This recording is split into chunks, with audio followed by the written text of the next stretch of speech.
자, 일단 야권에서는 뭐 문창극 후보자 청문회 올 테면 오시라. 우리가 천천히 다 확인하고 검증해 주겠다. 아주 벼르고 있습니다. 부관 참시란 말 이미 사망했다고 간주하고 다시 한번 혼내줄 수 있다는 뜻까지 얘기를 했는데요. 박영선 민주당 새정치민주연합의 원내대표가 오늘 아침에 패했던 축구와 빗대서 여러 가지 표현을 내놨는데요. 일단 박지원 의원 얘기부터 한번 얘기해봤으면 좋겠습니다. 네. 청문회가 열리면 위원장을 맡게 되는 거죠. 그렇습니다. 인사청문 특위위원장인데요. 네. 청문회가 열리면 부관 참시하는 기분이 들 거다. 문창극 후보자가 물러나신다고 한다면 조용하게 해드리겠지만 청문회를 한다면 엄격히 하겠다. 이렇게 경고를 했습니다. 그러니까 자진 사퇴를 서둘러서 하라는 얘기인데요. 네. 박지원 의원에게는 좀 서운한 점들이 몇 가지 있습니다. 아하. 예, 첫째는 박지원 의원이 70대 중반입니다. 네. 예, 부관 참시라는 말이 얼마나 무섭습니까? 네. 네, 죽은 시체를 다시 한번 관을 연다는 건데 좀 70대 중반의 원로로서 좀 표현을 점잖게 했으면 좋겠고요. 네. 그다음에 또 박지원 의원의 경우에는 2002년 김대중 정부 때 장상장대환 국무총리 후보자가 연달아 물러날 때 대통령 비서실장이었습니다. 아, 그렇죠. 예, 그렇죠. 당시 야당의 공세에도 불구하고 끝까지 네. 자리를 지켰습니다. 네. 책임론 공방이 그때도 거셌습니다. 조금 역지사지하고 또 네. 원로로서 좀 지적을 할 때는 점잖게 했으면 네. 좋겠습니다. 네. 그렇죠. 그 당시에 대통령 비서실장으로 총리 인선에 가장 중요한 대통령의 참모 역할을 했을 때 2번 실패한 과거 경험이 있기 때문에 자, 새누리당이 지금 마음을 좀 알 법도 하지만 어쨌건 아주 강한 표현으로 부관 참시란 표현을 썼습니다. 이미 문창극 후보자는 사망했고 만약 청문회장에 온다면 그 관을 뜯어서 다시 한번 사망케 하겠다는 뜻이라 이게 보통 표현은 아닌 거죠. 그렇다면 새정치민주연합의 박영선 원내대표는요. 오늘 아침 있었던 축구 경기에 빗대서 이런 얘기를 꺼냈습니다. 한번 확인하겠습니다.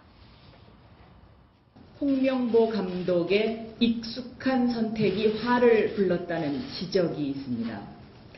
익숙한 선택은 곧 축구 경기의 인사 문제라고 할 수 있습니다.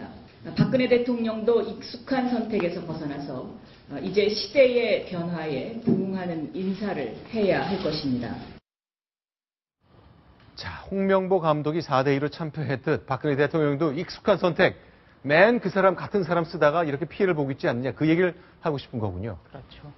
근데 그 축구는 네. 저는 좀 그렇습니다. 그 스포츠에서 질 수도 있고 이길 수도 있는데 네. 이것을 홍명보 감독의 전적인 인사의 실패라고 그것도 제1야당의 원내대표가 네. 이런 인사 문제를 얘기하는데 그렇게 쉽게 그걸 판단할 수 있는 네. 판단력과 전문성을 갖고 있는지 네. 이런 부분은 스포츠를 사랑하는 많은 팬들 입장에서 자칫하면 네. 마음을 다칠 수도 있는 네. 그런 분석이기 때문에 좀 신중히 했었으면 좋았을 발언 아니었을까 그렇게 생각이 됩니다. 네. 자, 전반적으로 야권에서 현재 이제 난맥이 좀 이어진다고 보고 있고 국민들의 지지가 굉장히 낮기 때문에 굉장히 뭐 질 수 없는 게임을 하고 있다고 생각하는 것 같습니다. 어쨌건 고강도 표현, 좀 적절치 않은 표현이 나온다는 지적들이 우리 패널들이 내주셨는데요.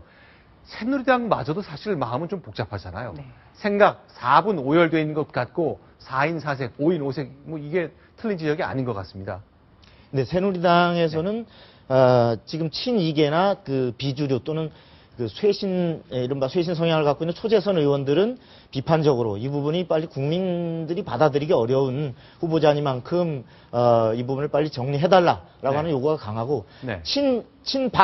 친박계에서는 다소 복잡합니다. 특히 네. 이제 친박의 좌장격인 큰 형격인 서청원 의원이 의외로 강하게 네. 국민이 받아들이지 못하는 후보라면 그 스스로가 잘 판단해야 된다라고 해서 거듭 연일 그 사퇴를 사실상 촉구하고 있고 네. 반면에 이제 김무성 같은 당권 주자 중에서 또 유력한 김무성 의원의 경우는 직접적으로 사퇴를 압박하진 않지만 네.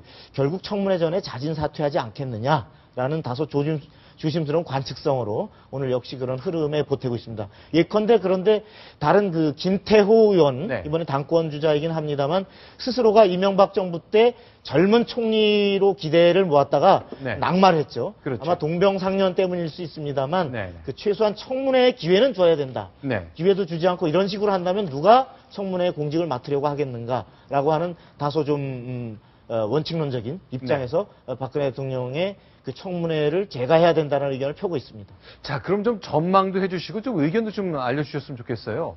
자, 이거 뭐 지명은 했고 2주가 넘고 총리 때문에 다른 장관 후보자들도 인준청문회 전혀 진행 못하고 있거든요. 기다리는 문 후보자 때문에 국정은 뭔가 좀 빠져드는 느낌인데 해법이랄까 이런 건 뭐가 있겠습니까? 이거 어떤 선택을 청와대가 해야 되는 거죠? 저는 지금 어쨌든 국정이 장기적인 공백 상태에 놓여 있다라는 것을 무엇보다 네.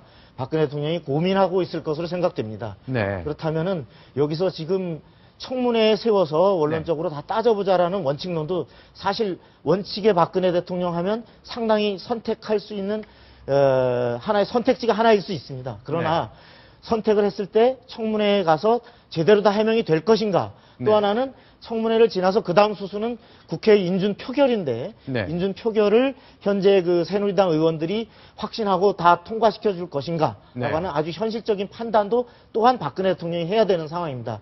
이것을 그 자진 사퇴라고 하는 그 후보자 본인의 선택에만 맡겨놓을 것이 아니라 제가 볼 때는 모든 상황을 종합을 해서 박근혜 대통령이 빠른 시일 안에 결단을 내려야 할 것이 아닌가 그런 생각이 됩니다. 네.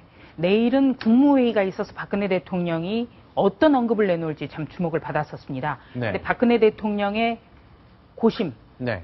깊어지고 있습니다만 빠른 어떤 박근혜 대통령의 직접 언급은 나올 것 같지 않습니다. 내일 국무회의가요, 한 5시 40분경에 정홍원 국무총리가 주재하는 걸로 바뀌었다는 그런 그 소식이 알려졌습니다. 그러니까 내일 매주 화요일이면 국무회의가 열리는데 총리, 대통령 주재자가 이렇게 격주로 바뀌잖아요. 그렇습니다.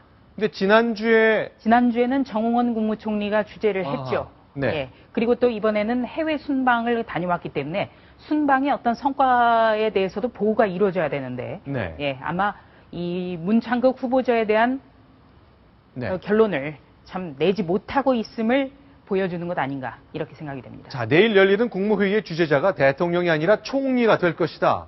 오늘 오후 5시 40분에 결정됐습니다. 그만큼 청와대도 고민할 것이 굉장히 많고 여론의 흐름도 살펴야 되고 또 문창국 후보자와 보이지 않는 물밑 대화를 나누면서 현재 상황을 타개하기를 고민하고 있겠죠. 그 어려움을 아주 극적으로 보여주는 것이 내일 열릴 국무회의 주재자 대통령이라는 것, 그리고 오늘 오후 5시 40분이나 돼서야 결정됐다는 것이라고 볼 수 있겠습니다.